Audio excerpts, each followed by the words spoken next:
Hello and welcome.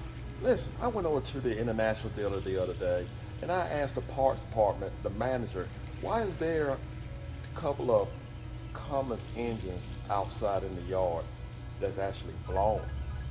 And he told me, he said, they're the main reason is because air filter.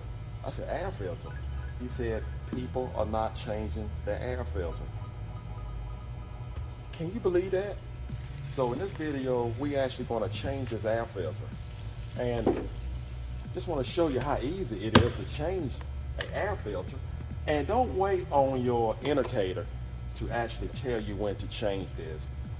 That's the last thing you want to do. I mean, if you see your indicator actually even halfway, that's not acceptable, if you ask me. Just go ahead. You can just tell just by looking at it that you actually need to change it before you disconnect. And once you disconnect and you take it out and you say, oh, I think it's all right, don't blow it. Just go ahead and change it. Do not take an air hose and blow it. So just change it anyway, because listen, this is the life of your engine. So we're gonna pull this out. And it doesn't look bad on the bottom, but still, it can be changed. And this is the way it looks on top.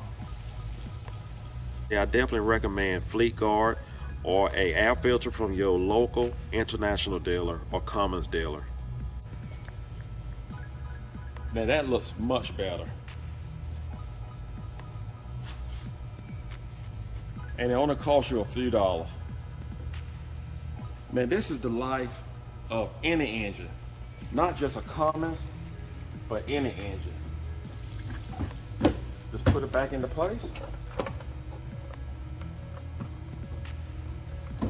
Put it back in the grooves.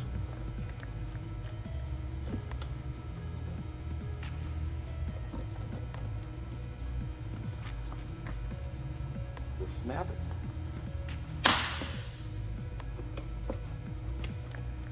Got two clips on both sides. And that's it. How easy is that? Too easy.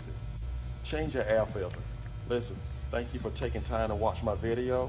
If you're not a subscriber, just hit that little red button over to your right. Become a subscriber right away. Take care, work safely, and God bless.